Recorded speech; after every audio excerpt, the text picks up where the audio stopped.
Everyone, thank you for joining us today. We are really excited to have Charley Mann here for the Smith.ai Master Series on achieving a 7 to 8 figure law firm. Even if you're not running a law firm, general practices for small business owners, professional services business owners absolutely apply here. So please watch, join us. Happy to have you here. As a quick introduction before I introduce Charley, I'm Maddy Martin. I am the head of growth and education for Smith.ai. We're a virtual receptionist and web chat service serving small, medium-sized businesses to help you capture leads, answer client calls and chats, and deliver exceptional service no matter how busy you are. So with that said, Charley, thank you for being here. You're the Chief Marketing Officer of Great Legal Marketing. What a title. All right, we get it. You're good at marketing. You work for a marketing agency that is focused on lawyers. Tell us a little bit about yourself and a quick overview of what you're going to share with us today. Sure. So first off, thank you, Maddy. I'm really excited to talk about this topic because what we're going to discuss really are the patterns of a 7 or even 8 figure law firm. And pattern recognition for me that's like if I were to narrow down my skill set, it would be patterns of human behavior and patterns of what I see in the world of success, which we could say the world of business, but success, whether you're in sales or you're a business owner or you're in marketing, just patterns of success. So we're going to talk a lot about that. Now, my background is totally not related to business at all. I was a theater major in college. So I came out of the world of artists where the number one thing that people strove to be was a starving artist. That's what they wanted more than anything else. They would proclaim, I'm going to be a starving artist. Like, yay, that's an exciting thing. I wanted to be a husband and a father more than anything else. And I had certain financial goals for myself. So I started looking for a variety of opportunities out in the world. And I stumbled upon this one with this guy, Ben Glass, who I'll never forget interviewing with him. I go in and I'm wearing these black pleated slacks. And it was back when it's the type of slacks that you got in college specifically for job interviews that have like pleats upon pleats upon pleats, the kind of pleats that make you look like you could poof out and be in a Ren fair comfortably any day. And I was wearing this bright silver John Travolta disco-esque shirt. I was basically, I'm sure I had the appearance of a 6'1" fishing lure at the time, more or less. And I'm interviewing with Ben, and he hands me this book, Outrageous Advertising by Bill Glazer. And that he told me, go and read that book. So over the next 2 days, I read that book. And that was my gateway into marketing. And what it helped me with is I came into this whole world from a totally different angle. Most people are coming from what they've heard from people within the profession, especially other attorneys. They've heard about, get your name out there, brand, et cetera.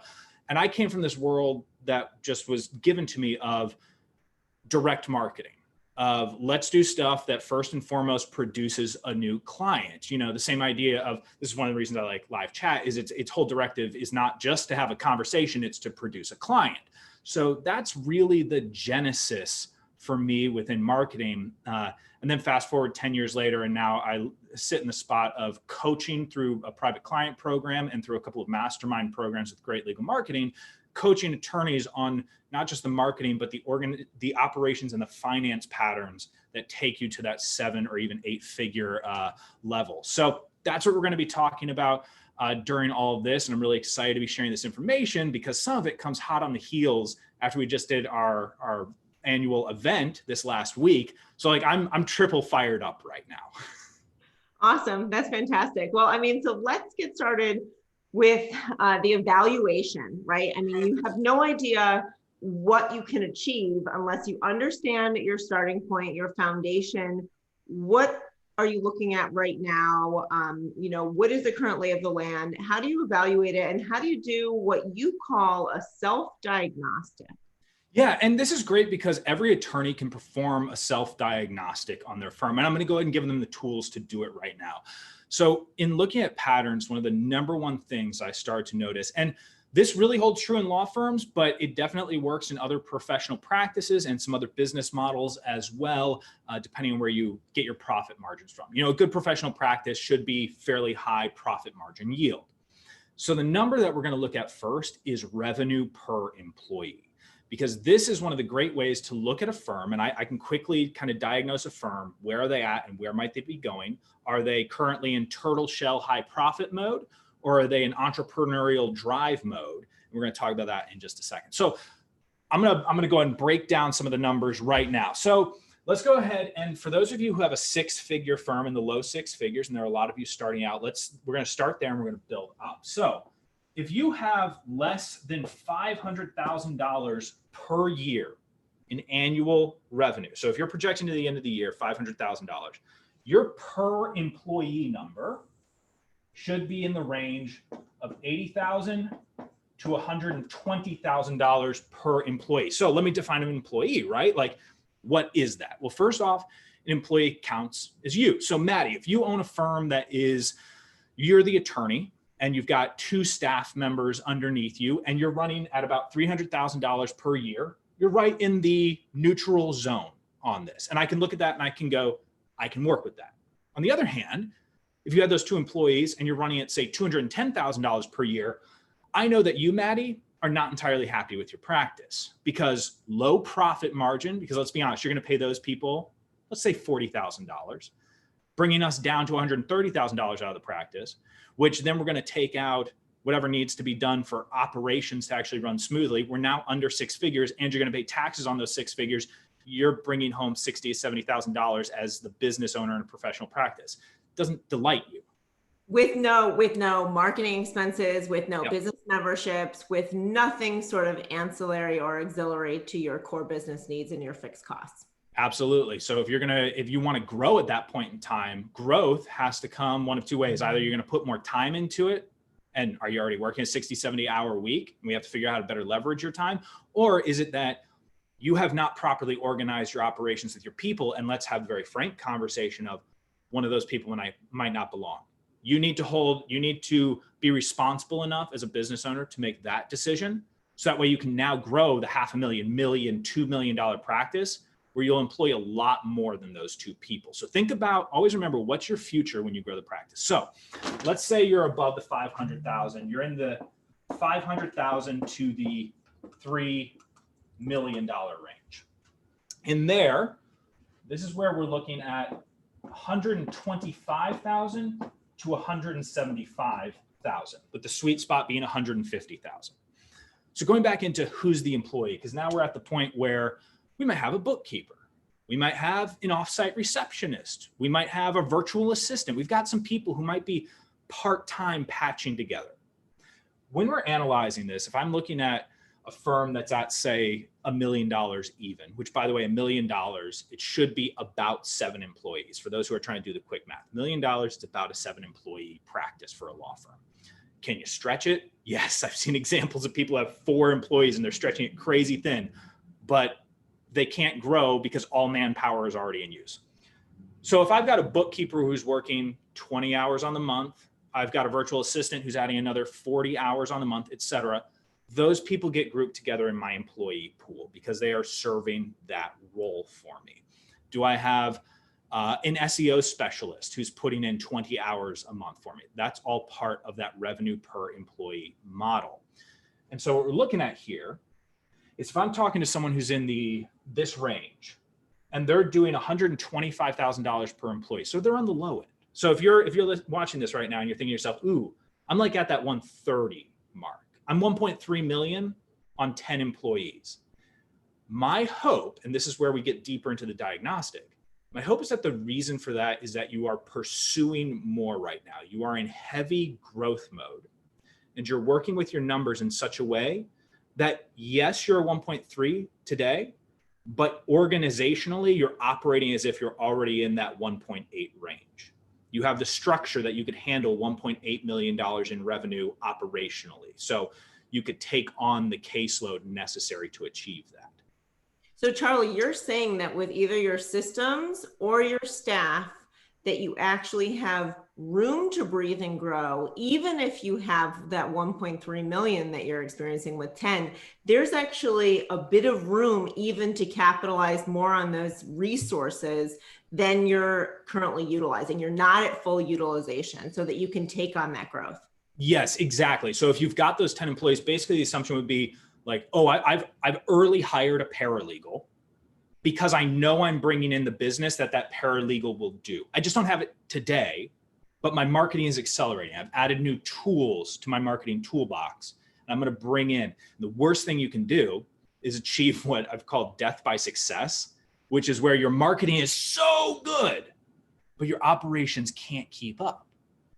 So, and as a lawyer, that's an ethical problem too, right? So speaking specifically to, the law firms, we have a capacity sort of supply and demand curve that needs to be met very carefully, because if you do take on a new client, it's not like being in a dry cleaning business. There are certain like demands of that client that are specific and more cumbersome than in other businesses. Yeah. And so during this whole COVID thing, when it first started, my wife and I had planned on buying a play set for the backyard for our two girls. I have a 6-year-old and a 3-year-old, and we need to be able to shovel them off into the backyard and say, go have fun, invent a game together. And basically every play set was purchased except for this one company called Cedarworks. And Cedarworks, of course, being one of the few companies that was able to fulfill, it's like, plenty of dollars are going into this. So I'm dropping a lot of money. I'm like, well, it's not exactly a car down payment, but it feels like it is. And dropping that kind of money. And they had a ton of orders coming in because people in my situation were looking at it and going, yep, I don't care. I kind of don't care what the cost is. We're cooped up at home. I'll buy. But they couldn't keep up operationally. So I would tell someone right now, don't use Cedarworks. I don't think that they're going to meet your expectations. As good as, frankly, the product, Maddy, it's really good. I do like the playground, but the service was just stressful. We had too many back and forths, all that kind of nonsense. So that was a little death by success story. If you don't mind, I see a couple of questions popping up about the numbers over here that I want to grab. Absolutely. Please go ahead. Yeah. So Max Elliott, you're asking, are you counting part-time employees as a full-time employee? No, but I'm adding part-time employees together. So if I have one person who's doing, 20 hours per week, another person who's doing 20 hours per week, together, they make a full-time employee. It is also important, if you have someone who is stretching and doing 60, 70 hours in your practice each week, to better understand our numbers, we should count them as an employee and a half, because you have an operational inefficiency that may need to be addressed. Max also asked, how do you calculate the paralegal's contribution as an employee? Everything is just straight in as an employee. I'm talking about billable hours right now. Right. Exactly. So, and that's also important to consider, is that the point that you make a decision, and we can talk about this later, of whether or not to bring someone on as staff or as a contractor, because the cost factor is going to be much different there if you have to add in benefits, et cetera, or if you want to scale your costs with the amount of work that comes, because typically, virtual paralegals, virtual assistants, et cetera, they're going to pay based on the amount of work they do, not about the amount of hours that they commit to you. Absolutely. Yes. And then Kevin Motley. Hey, I know Kevin. Hey, Kevin. He says the numbers in your right-hand column. Can you clarify again what exactly that represents? I'm glad you asked that, Kevin, because we actually had that question during the summit as well. And I'm glad you're asking. This is, again, revenue per employee. This is not what you're paying an employee. This is not what you get from having that employee. It is just a bare bones. If I look at your practice, Kevin, and you're $1.5 million a year in annual revenue, I would expect there to be about 10 employees, and vice versa. If you tell me that you've got 10 employees, I would expect you to be around $1.5 million in revenue. This doesn't have to do with profit margin. This doesn't have to do with the total structure. This is just a large scale pattern for you to use in diagnosing your practice. We can dig deeper on, owner benefit, et cetera, but that's not really what we're doing right now. That would be like a whole other, we're here for 2 hours type of tangent, but good question, Kevin. Okay. So now let's talk about in the $3 to $10 million range. What should you be doing there? So in there, I want to see 150 to 225,000 per employee. You'll notice the economy of scale growing right here, right? So as our practice gets bigger, we should be creating efficiencies within the practice. Efficiencies are created through processes, systems, software for the most part. Those are the ways that you can make life easier. Additionally, oftentimes as you get bigger as a law firm, you start attracting a higher end clientele. Ideally, we work early on to achieve the high end clientele, but this is where we are. And then I'm not sure if people will be able to see this exactly or if I'm cutting below, but if we're greater than 10 million, let me go ahead and edge that off right there. For greater than 10 million, I want to see you above $200,000 per employee. So if I'm running an 8-figure firm and you're trying to figure out how do I get to an 8-figure firm, you're going to progress through this journey. There is no getting around it. There's no skipping a step. There's no pretending that you're going to be over $200,000 per employee starting at $600,000 and all the way through 10 million. It doesn't work that way. You actually go where you will sort of start at the low end and you build yourself up to this end. Then as you grow through this next stage, at times you drop down to the 150 per employee as you grow up to the 225, which brings you over the 10 million. So that is one of the basic law firm diagnostic tools that I use. It's really interesting, Maddy. I've had a lot of members where they'll come up to me during a mastermind group and I've heard them say that they've got like 20 employees. So if I use my math right here, 20 employees would be roughly at the $3 million mark. But usually if they've got 20 employees, I actually know pretty much that they're kind of running closer to this or they're running way high on it. If someone tells me that they have 20 employees, I'm going to say, okay, so you're running somewhere between a 2.6 to a $3.4 million practice. And it works. It works. And it's a great way for people to better understand, have I made good choices along the way, right? Have I staffed properly or have I invested too much into a paralegal staff? Have I invested too much into the operation, into like general administration area? Patrick Lester is asking, what kind of practice does Charley have? Patrick, I'm not an attorney. I was a theater major in college, as I said earlier. I hope you'll rewatch it and catch that story. But what I have been doing over the past 10 years is working in, on, and for law firms, predominantly these days on, from leadership and strategic guidance for law firms with a private client group and mastermind groups and a larger membership. So while I don't personally practice, I get to spend more time creating tools like this diagnostic tools for attorneys like you. So one question that we see here coming through from an immigration attorney is $300,000 firm with 2.5 employees after losing one full time. How do I push back into growth mode that stopped with COVID? So if you're watching this after COVID-19, right, we have this massive pandemic right now, which would affect many law firms. And immigration is actually a unique practice area, especially right now, because there's a lot of fear given the political climate in many respects. So Christina, if you want to share more information, you're more than welcome to, and we can share that with Charley. But basically, yes, $300,000 a year, 2.5 employees. Okay, perfect. First off, Christina, thank you for being willing to share your numbers as an example here. Not everyone is willing to do it, but this is like the classic sort of recovery model. We can't diagnose and address the problem until you're willing to acknowledge you have it. I'm not saying you have a problem, but we're going to go through this. So if we look at this 2.5, we're above $100,000 per employee here. We are at about the $120,000 per employee. So this is, I'm like so glad that you asked this question, Christina, because this is the other end of the spectrum. You've now maxed out, close to maxed out, your potential revenue per employee. Now so you've previously had a full-time employee after losing one. So right now, my hope would be, if I were looking inside your practice, Christina, is that there is money available to either have service providers who count as hours towards the practice, or an employee, a growth player employee, someone probably involved in marketing, or someone who is going to fulfill some type of sales function, unless you, Christina, do the sales function. Then you might want an operations person, right? You think she's maxed out, right? So she needs someone to help fulfill. Yeah, because everyone is stretched thin. Everyone is achieving their revenue per employee number in great form for you. So when someone gets to that outer end of $120,000 per employee at this level, I'm looking at that and saying, your next entrepreneurial journey begins now. This is the tricky part sometimes. And Maddy, I'm going to kind of like do my little be real thing with folks right now, which is I've experienced too frequently attorneys who I'm trying to coach, who I look at their numbers and they have overspent their own lifestyle, frankly, or they've overspent on certain things that they enjoy as luxuries in the practice.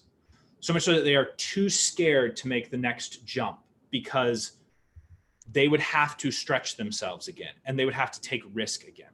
So it's a matter of willingness to take risk. Because you're at this point, Christina, if I were coaching you, I would want to identify, are you strongest in marketing or operations? And which thing do we need to take off the plate and hire for it? And you already chimed in a little bit that you're looking for marketing help. So we know you probably need a marketing assistant or a service provider who can step in and provide those systems for you. Frankly, at your size, Christina, I would be looking for a multi-hat wearing marketing assistant, because that person is going to provide a lot of activity. And at your size, there's a lot of activity that needs to happen. Whereas if you were, say, at, let's go other end of the spectrum, 3 million, I'd be saying we want a very specific marketing coordinator in your practice who fulfills the role of managing vendors, community relationships, and one other sort of specified role. But you're probably looking for someone with a lot more hats that they can wear. Yeah, that's a really good point that you make, Charlie, too. When you have 300,000 a year versus 3 million a year, you know, your investment in marketing, especially if you're going to work with agencies that are, you know, 3 months, 6 month, 1 year contracts, that's something to be really mindful of. You can't tie up your money for a year when it's $300,000 a year that you see as your revenue. Yeah, because, and here's another little mindset things. When you're at this size, I do know the fear, again, because I've coached these folks, of what it means to hire someone. And they're thinking, Charlie, how much is this going to cost? I might be spending $45,000 on an employee, which for them is a big number. And I'm looking at them and I'm saying, it's not $45,000 a year. It's less than $4,000 a month. That's where we begin. That's why sometimes that marketing assistant, and then that just means, again, harder when you're smaller because it feels like family that you're hiring on. You have to be prepared to cut ties when it doesn't work out. When you learn that mental asset, you can progress a lot faster. This is not cruelty.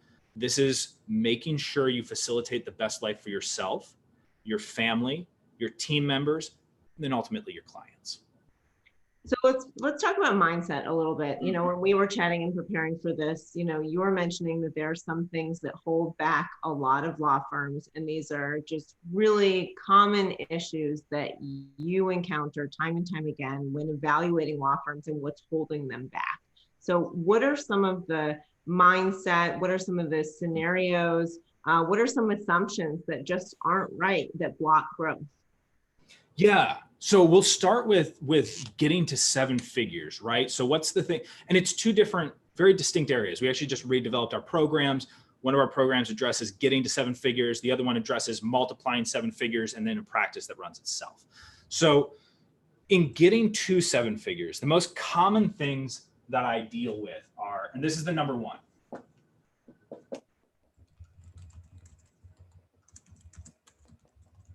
They can't imagine being that big. They don't know yet what it's like to run $1 million firm. They've been super happy. Their income already potentially exceeds what they expected it to be. So they're saying, wait, okay, come on. It can't possibly, like, Charlie, don't tell me I'm running an $800,000 firm where I'm personally bringing home $250,000, $300,000 out of it. I mean, that sounds great, man, but I don't know. Like, well, I don't know. I've seen it like hundreds of times right over here. So I know that it's possible, but my world of experience is different with this. So that's the number 1 issue. I want everyone to know, and there's a quote, David Mamet, he's a playwright, Glengarry Glen Ross, one of his most famous works. But one of the quotes out of David Mamet, I'm probably going to butcher it just a little bit, so please everyone forgive me. What one man has done, any other can do. If someone has achieved an 8-figure practice, you can do it. The ultimate example, Roger Bannister running the 4-minute mile. No one thought it could be done until one man did it, and then dozens did it in the following years, and now it's just commonplace. You can do the exact same thing in your law firm. So ignore that idea of you can't imagine it being that big. I know it can be that big. Maddy's worked with plenty of people who have firms that big and bigger. We know that it can be done in your firm. It will be done. You're not characteristically different, right? And that's the thing. You are just as similar as those people who are running multi-million-dollar firms as frankly you are with those who are running firms that are, struggling. It's the difference in dusting yourself off, picking yourself up, and moving fast and not being afraid to, break things in the process. That is a startup mindset. Move fast, learn quickly, and, don't have your feelings hurt. Just look to the next thing that's going to generate growth.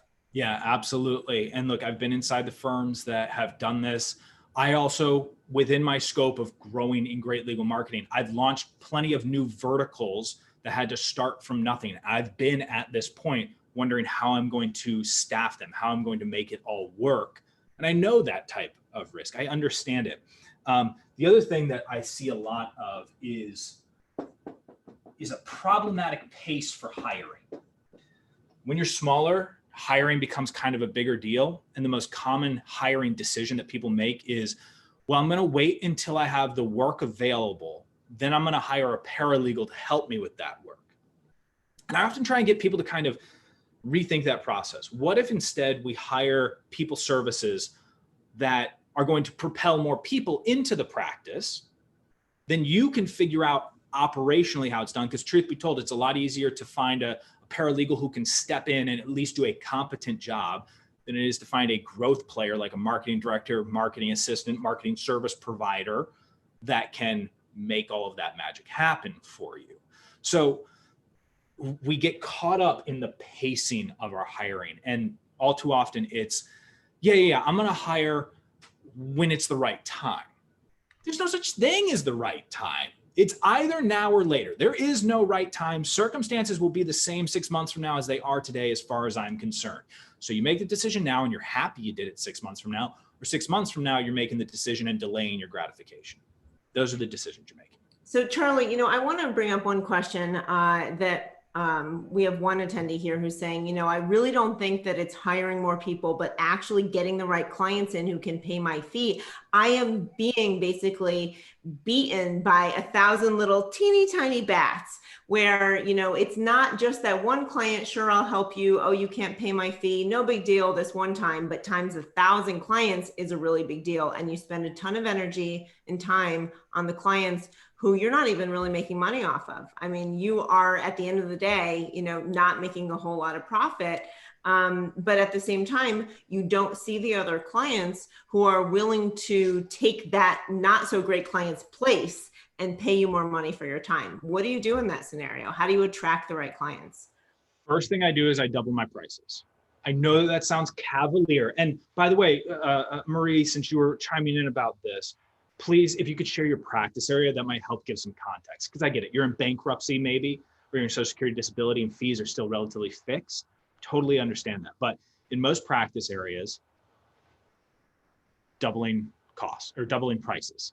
So people who already can't afford your prices, you're going to double them, Charlie. You're going to change your audience. When you double your prices, you completely change your audience. So Marie, you said estate administration, family, and tax. I'm gonna 10x down on this advice for you, because I work intimately in a lot of estate planning and family law firms in particular, and the ones that are seeing most success right now are the ones who have the highest prices. Counterintuitive to some. So this is actually really cool. So my brother, Maddy, he actually works here at Great Legal Marketing. My brother went and got an actual business degree and everything. And when he came in, and I was talking about we want to be more expensive to attract certain people. His MBA brain was like, no, you sort of work the market, how trimmed down can you bring your margin, bring prices down, et cetera. And it was so cool. Just 3 weeks ago or so, he and I were having a conversation, and he just said, when I first came on, I thought that our prices were too high and we weren't going to get anyone. And now I get it. When we change the prices, we change the type of people that we work with, and everyone benefits. Because by having a higher price, you work with clients who will trust you more. It is good to be the most expensive person in your area, or at least in the top 10 to 20%. If you are right down the middle, just know that you are competing on price with everyone else. So let's say Marie, I don't know if you want to share, but my average estate planning client probably does in the range of $5,000 average client value. So if we can acquire 16 of those in a month, we have $1 million practice. And that doesn't include possibly adding on the potential for doing back-end probate work or maybe trust administration if we want to go into that realm. Tons and tons of opportunity. Average simple estate plan is 2K. So if you're doing a lot of simple estate plans, yeah, that means to get to $1 million practice, you have to do a minimum of 41 of those per month. 41. That's 10 a week, which means that then you have to staff up in such a way where you not only have you being available to sign clients, but the deliverable of the clients, all of the signing meetings that might have to be done. I can see, I'm watching your profit margin just drip away right in front of me. No wonder it gets difficult to scale. Raise your prices. Know your value. You, Marie, you have some type of gift in the way that you interact with the people you interact with. You bring something to the table that they desperately need, and you do it different from others in your market. Know your value and set it accordingly. And then focus on getting more people who have more complex trusts. Try and find specific categories. Do you really want to work with local teachers, for example? Do you really want to work with business owners, etc.? So finding a niche can make a big difference. So Charlie, one related question here, and Scott, thank you for bringing it up. How do you position your practice if you're in a contingency practice and you literally can't raise your fees? Absolutely. So this is one of the things that, we've dealt, and Scott, I think I recognize, is that it might be our Scott Peterson, who I've known through GLM. So when it comes, yeah, perfect. Okay. So when it comes to the contingency practice, one of the things that we focus on is we cast a wide net, but we are selective about the types of cases we actually bring in. So we have a resource that we call Get It Settled, which teaches anyone free how they can settle their own case. Now, the truth is most people, once they get past a case that's worth, like $10,000, they're nervous about it. Because we're also teaching them, just so you know, if you get an offer from an insurance company that's $10,000, they're hiding the $30,000 offer from you. And so we can help you find that. So we can move them in there while taking care of all the other people who become raving fans of ours. So a lot of times deciding not to take the smallest cases. We have a mastermind member out in Phoenix who has an 8-figure practice. And one of the biggest decisions he made about 11, almost 12 years ago was no more small fee cases. No more, not going to do it. For most attorneys, that's terrifying. Well, he did that back when he was under $1 million. He's now in 8 figures, partially because of that decision. Additionally, doing focus on things like motorcycle accidents and trucking accidents represent good opportunities. The other thing is raising your cost of acquisition for a client can make a profound difference. That's a whole other number that could go into the diagnostic. But Scott, if you're willing to spend more to acquire a client, you can focus more on attracting high-end leads. That doesn't mean that you have to be more luxurious than anyone. It just means that what you put out there has to do more with high-end leads and Scott, referral network. Make sure you've built what we call a hero network of awesome attorneys in your area who you've told, I'm the big accident guy. That's what I want to do. And I will make you a hero to the client for having sent the client to me. But I'm the big accident guy. Here's what I specialize in. The more you put that type of message out there, the more you get those big cases back. So there is one question around contract employees. How does that potentially, when we're thinking about the total value, it's not just revenue, there's also something around your brand and your presence. We're talking about increasing our rates. We could talk about branding and messaging, but when you're using contract attorneys, there was a question from Max around how that affects you with respect to the firm brand. Is that potentially going to tarnish the brand? Does it make your brand more inconsistent or irregular? What are some of the considerations there? So Max another trust and estates attorney. Bluntly put, it's the only way that it can be damaged is if you're managing the messaging poorly. So I have a private client who he does predominantly personal injury and Social Security disability, but he did family law in the past. And he still gets tons of family law calls. So now he's got a contract attorney, an of counsel relationship really for him. that handles the work. I've also got another guy who does intellectual property law, and he's got a network of contract attorneys to help with things. His job, and the way that he puts it, is that he is the overall strategist and designer of how these cases get done. But he has an incredible network of attorneys that work with him on the fulfillment of everything. But in the end, it all comes past his desk before it moves on to you, the client, and he holds himself accountable for the work. When you do that, it doesn't matter. You know, if someone's coming to you, they're coming to everything, to the world that you've created. Think of it like world building. You know, folks aren't just showing up for Disney. Disney's telling them, go see your Marvel movies, go see, you know, they acquired Pixar, go see our Pixar movies, etc. And you just have to know it's got the Disney stamp of approval. You want to be in that type of position, not everything's got to be done by you. You know, I'll add on something to that, because I think you make a really good point, Charlie. You know, it's not just about the contract attorney. It's about every person you hire or you bring on, or your software. If your software that you introduce to your clients to have correspondence back and forth is total garbage, that's going to tarnish your brand. If you can't keep track of documents because you don't have a good document storage process, if you don't have good cybersecurity, if you don't have two-factor authentication, if you have a receptionist who's grumpy on the phone, you better believe that's going to affect your brand. So, you know, if you're asking that question, that's wonderful, but don't just apply it to the attorneys, apply it to every single facet of ways that leads and clients are going to interact with your company. Yeah, absolutely. So phenomenal questions so far. I want to make sure I hit the other 2 points real quick on what gets in the way of achieving 7 figures. So the third one is fire extinguisher syndrome. And fire extinguisher syndrome is where you wake up in the morning as a fully charged fire extinguisher. And because you're a fire extinguisher, you want to find fires. That's what you're looking for all day. So you're looking for emails from a distressed client, and you want there to be a problem to solve, because having a problem immediately in front of you to solve, that fire that you know you're going to put out, that's easier. Frankly, it is easier than being the person who's going through and trying to figure out how to pre-fireproof everything. So you wake up every morning thinking, I'm the fire extinguisher, I'm going to solve problems. You get to the end of the day, you haven't built anything. And it happens day after day after day, and you get addicted to it. Talk with folks who say, you know, Charlie, I love just solving problems. I'm like, I don't like solving a million problems a day. I like solving one huge problem a month. That's what I really want to do. So we have to get out of that space, that reactive space, and into a proactive space. And then the last one is something that I already talked about, which is waiting for the right time. There's no such thing as a perfect time. A lot of people thought that their perfect time was going to arrive in March of this year.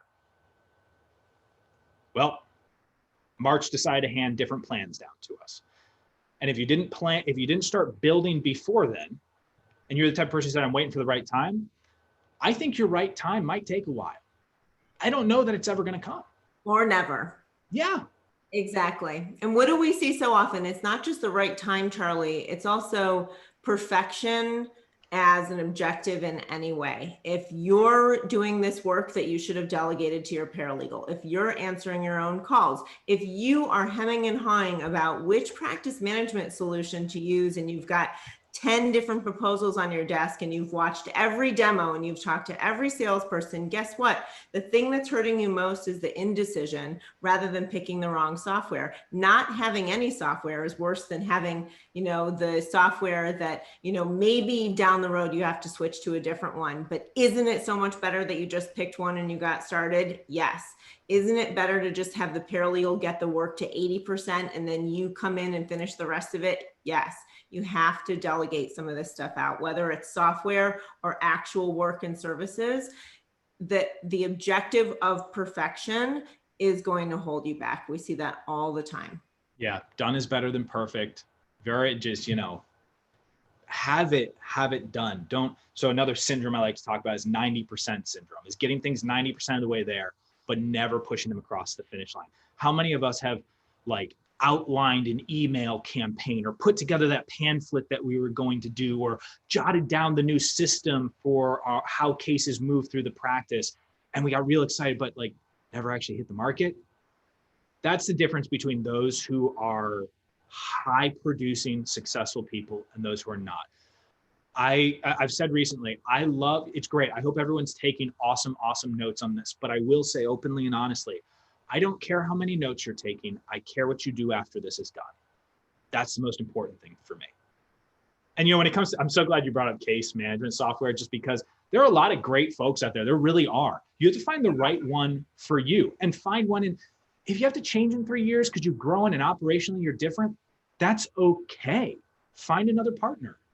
Find the thing that works for you now, and don't look at all the features and say, oh, I need this feature because so-and-so said it's so great and I've been comparing it, and that's always a line item in all the comparisons. You know what? If you're not going to use that tomorrow when you install it, then maybe it's not so important to you. You're not going to utilize 100% of every feature. And the same way, you're not going to utilize 100% of every Harvard educated person's brain who you're going to hire because they're the only one who can do your social media.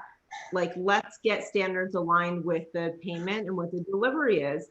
If you are spending your day copy editing your social media person's post, you either didn't hire the right person or you are paying attention to the wrong details. Dan Sullivan says it's the who, not the how. When you hire the right people, you stop worrying about the how so much because you've got the who taken care of. So for you, Maddy, head of growth and education for Smith.ai.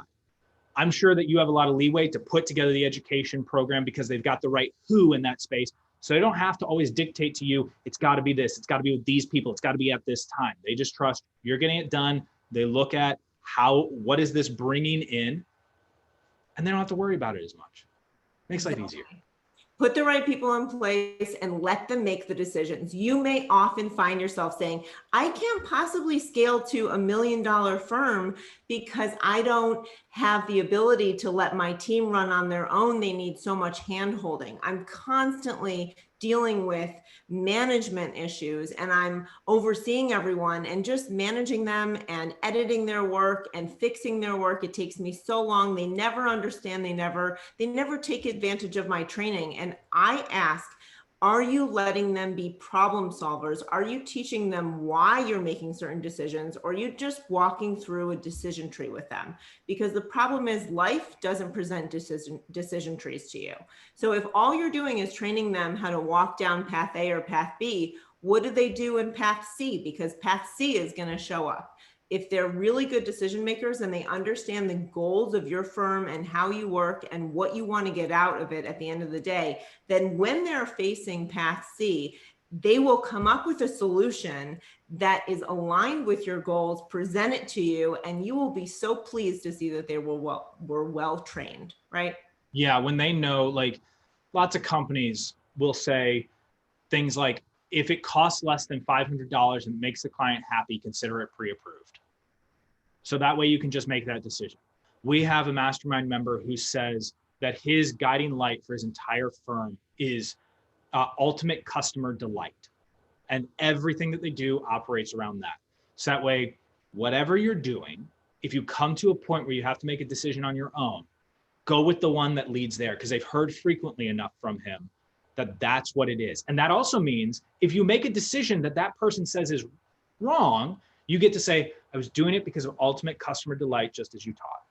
Can you back it up? Do you have reasoning behind your actions? Those are the staff. Those are even the contractors who are the best to use because they have an understanding. They tried to solve a problem and there's a reason behind their actions. Not that was step 2 in the process that you gave me and you told me to follow it blindly. You don't want blind followers. You want thinkers and doers in your business. So let's get to leveraging, this really strong infrastructure. How do you change from those 4 sort of issues or root problems and move into a place where you're not confronting those same situations on a daily basis? Yeah, so it begins so much of this when you've got a business like a law firm that's so owner driven, where they're the owner, the entrepreneur, the CEO, they're the chief growth officer. There's so many roles. Everything that occurs starts with what's between the ears and some introspection. And maybe what you need is you need a coach to facilitate that. I encourage people to have a coach or to have a mastermind group that pushes them in this regard, that gets them thinking like, oh, that person's successful because see this a lot. I'm basically scared to hire someone who might be smarter than me. I'm scared to hire an attorney who might actually be better at this than I am. And you should always be doing that. Yeah. Dude, Always. they're not going to take the business. It's already yours. They've already proven that they're not cutting it in terms of starting their own practice. They want the job you have, and you get to step back and go, sweet, less work for me. Less work for me. Exactly. Yeah. And you will enjoy the fruits of the labor. You just got to get over the guilt that might come with that. I've got fantastic team members who do a variety of things far better than I do them. But there's certain things that I do that I'm the best at. And that's what I have to remember. And even then, I'm fine with being replaced in certain places. And not everyone wants to be a firm owner. So just because they are an exemplary attorney doesn't mean that they are out for your job. Yeah. So you have to take those 4 ideas and basically go against them. You have to set a goal that scares you a little bit. I love a good solid 3-year goal. If you're at $300,000 right now, I want to see you triple your firm in 3 years. And here's the thing.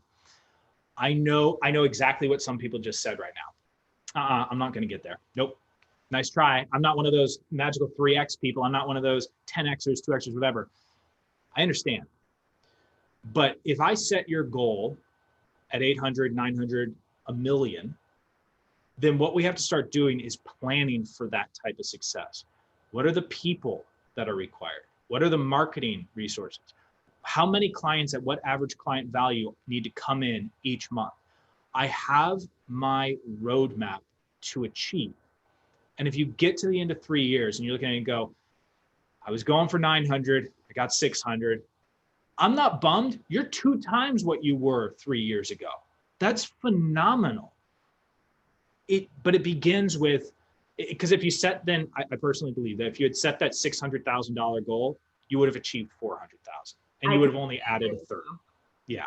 So, and that's easy, by the way, growing 10% every single year, which some people love to do, small steps, totally get it. Great. But if you're thinking already like, man, I want that $1 million law firm, or I want that $5 million law firm, or that $15 million law firm, you have to start thinking in that space now, not later. That being said, something like that revenue per employee, you want to know the patterns. What are you going to hit along the way that's going to cause you consternation, that's going to cause you to wake up at 3 a.m.? Well, if I can tell you what you're going to hit along the way, you might not wake up at 3 a.m. because you know it's part of the rhyme and the rhythm of getting there. So let's also talk about the 4 things real quick that hold 7-figure firm owners back from achieving a multi-million-dollar 8-figure practice that runs itself, right? Isn't that a dream, a practice that runs itself? You're yielding in personal income $1 million+ per year. Sounds great. So let's do it. Okay, so the thing that holds us back, number 1, actually, let's do it the more fun way here. So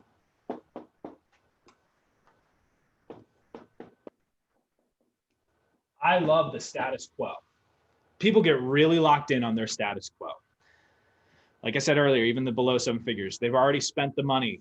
They don't want to have more stress in their lives, or so they believe. Here's the real fun thing. When you scale up your practice, you get rid of more of your responsibilities, you achieve greater scale, which actually brings in more profit margins, and you do less work overall. That's the magical thing. So one of our mastermind members, 8-figure practice, he's now basically cut his in-office hours by 50%. So he's working in the practice like maybe 20 hours a week, only on work that he wants to do. That's it. High-level case strategy because he loves it as a litigator. And then the other half is he's just working on what's his next venture. That's just what he wants to figure out. He's finding time for himself because he's a true raw entrepreneur and he wants to find something new. So loving the status quo too much. The next thing is role frustration. I want to pose a question to our audience, Maddy. And this question is, would you be comfortable 10 years from now doing the same thing that you're doing today? I hope the answer is no. Max chimed in. No, you shouldn't be. And here's the interesting, I talked about patterns. Here's what's going to happen halfway through that journey.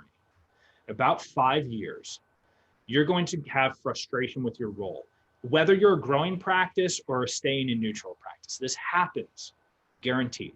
And at 5 years, You're going to wonder why you're uncomfortable in your practice. And maybe you're there right now. Maybe 5 years ago, you made a big decision to open your firm, or you made a big decision to bring on a partner or something. It's 5 years out from a massive decision point. And you're wondering why you're uncomfortable. It's because you are dissatisfied with your role, because this is supposed to be the point that you can see yourself cresting that hill where 10 years from now, you're doing something totally different, but you haven't made any progress there. So you're doing the same thing every single day. And it now appears that in your future, you're going to do that infinitely into the future. What you have to do is you have to break that mold, and you have to make a firm decision for yourself. I am going to make a list of things that I like to do and things I don't like to do. I'm going to hire people and bring on services that get rid of my list of things I don't like to do. Find your next role for your firm. If you want it to grow, you must change. Universal truth for a solo business ownership. That's just what has to happen. And even if you have some partners, I don't know that they're as entrepreneurial as you will have to drive the change. And then, we hear this one all the time, too much work, especially when you're talking about, the $2 million person going to $4 million, too much work, too much work. All right, so this is where we come to the idea of either you are making progress or you are slowly dying. There is no such thing as neutral. In nature, there's no such thing as staying neutral. You are either getting better or you are closer to death. So if today you decide to take a day off and you decide, you know what, I'm not going to worry so much about this growth stuff for this next week. Here's the issue. Someone else in your community is. And when they see you not working as hard, they're licking their chops, and they're gonna come in and they're gonna take a little piece of that market from you that you could have had for yourself. I know this sounds aggressive, animalistic, etc., but human beings are animals, and we do operate with a predatory instinct, especially a business owner. You should operate that way. And if you're not growing, someone else is taking that position. So you don't get to stay neutral. That's the toughest thing. That is the hardest thing for a business owner, is that moment of recognition. But that doesn't mean that you have to go out and sell 58 clients tomorrow on using your services. It could be redoing your time management. It could be putting a personal health plan in place, so that way your personal health and your mental health can align, allowing you to achieve more. But you just have to grow every single day.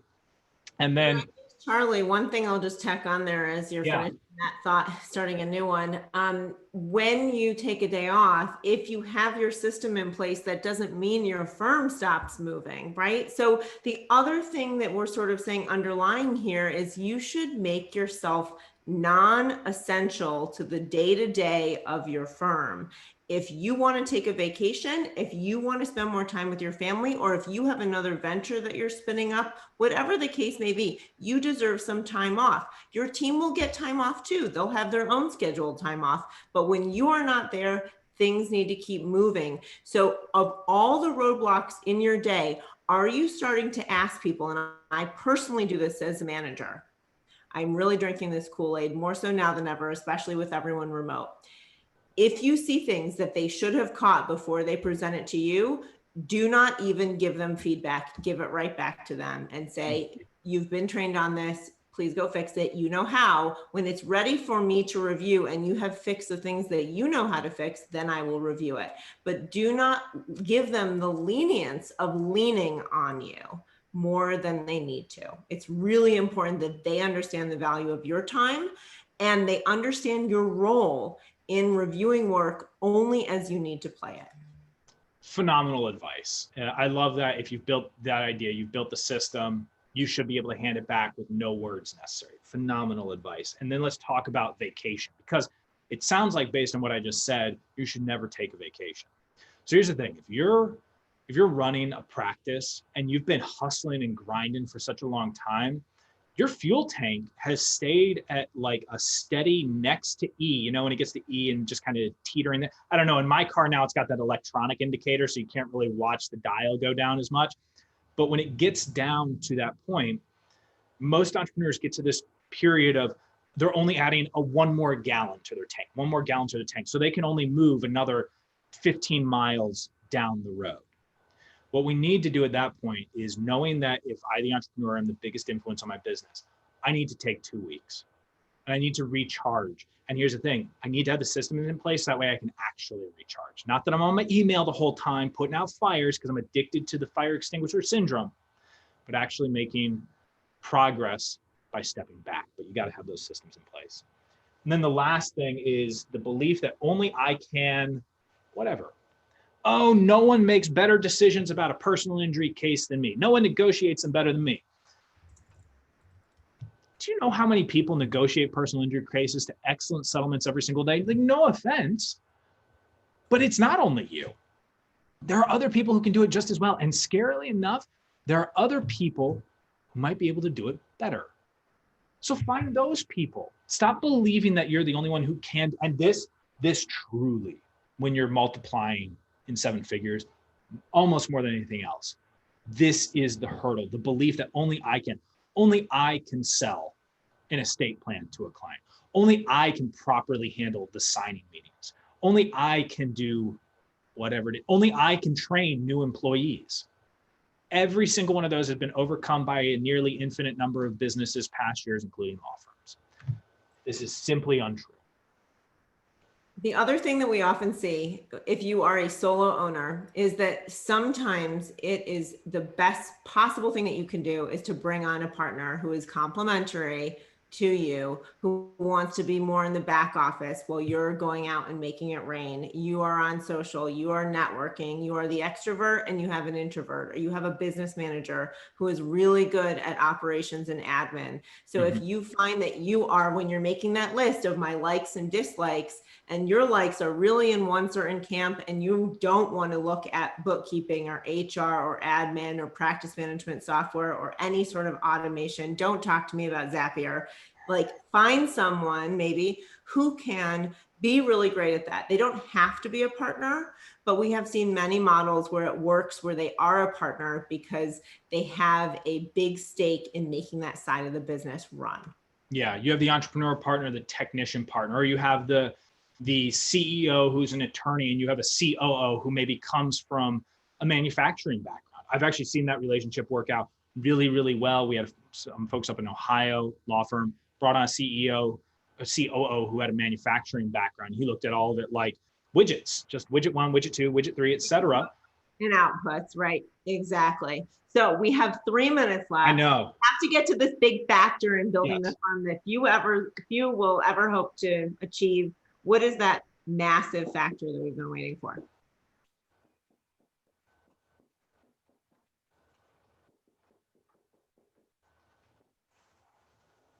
Public accountability to your goals. A stated goal known by others to which you are held accountable. No other factor makes a bigger difference than this. No other factor will affect you more in your desire to achieve. And I know some of you have actually done this. You have talked to your spouse, for example, and you said, honey, I'm going to build, I know I'm at $500,000 right now. You know what? In the next 2 years, I'm doing $1 million. You need it out farther in the world. You need to have sat your team down. You need to have some type of network that is actually willing to push you. And this is one of the biggest differences. A lot of people spout their goals out kind of into a void. They feel like it's public accountability because they just take the public idea literally.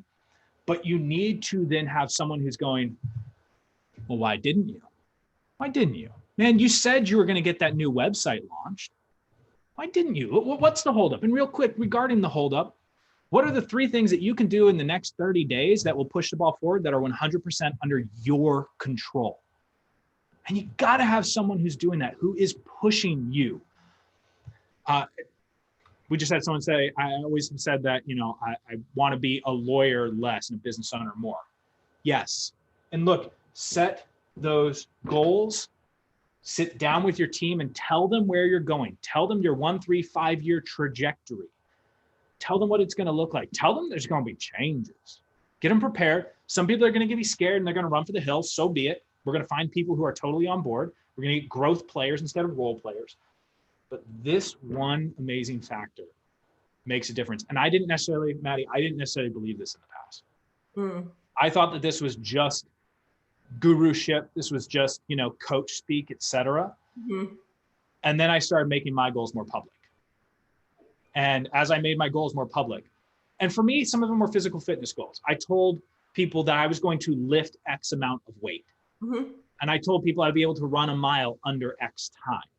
And I started setting revenue or personal income goals for myself. And one by one, they just started happening. And there's a compounding factor, and we'll end with this, and I will send the recap to everyone. We will have the show notes when this is posted to YouTube with links and resources to follow up with Charley for any additional questions that you have. But one of the things that Charley has said is there is an endorphin rush when you do little tasks. There is an endorphin rush when you're familiar with the status quo and you get it done and you achieve that level. So what is it that also could deliver an endorphin rush to you as you struggle to achieve this next level, right? Because you're not always going to have that same endorphin rush as you make changes. There's not always going to be that same return and feedback. So find other things in your life that give you the endorphin rush that can replace that temporarily. So you do have those good feelings still in your life, just maybe not directly from your firm as you make the transition, and that will keep those positive vibes going. You know, for me, I have a goal of cooking dinner from scratch several nights a week. And to me, that makes me feel like I've achieved something special. So no matter what it is, find that thing that can also supplement that positive feeling as you may struggle and you may have ups and downs in this process. Find that thing that keeps that positivity up no matter what. You know, I'll be very brief on this. If you're a litigator and what you love is that courtroom battle and you're trying to give that up, find a local club that you can be part of, or find an association that you can interact with that allows you to exercise that muscle. I love creating. The act of creating brings me greater joy than anything else in the world. And for me, for a long time, creating was creating events, creating products, creating sales copy, etc. But I need to pass that off on other people. So now I do leather working. That's my thing that allows my creative brain to be exercised. And now I don't have to worry about it. I know I'm going to go create. I'm going to end up in my happy place, but financially I benefit from moving that to home rather than the office. And real quick, if you don't mind, Maddy, for those of you who are interested in all this, I'm dropping my email in the chat real quick. I'll ask this, folks. If you are serious about working with a private coach or working with a mastermind group, contact me directly. If right now what you're thinking is, I'm looking for some information, go to greatlegalmarketing.com, get some of our free information, get one of the books that Ben has written, and start there. But if you know that you are looking for that coach, that mastermind, email me directly. We'll arrange that conversation. Wonderful. Thank you so much, Charley. It was great to have you here. Everyone, thank you for joining us. And please do get in touch with Charley or myself. I am also putting my information in there, and we'll provide that when the video is shared as well. Have a wonderful rest of your day and take care.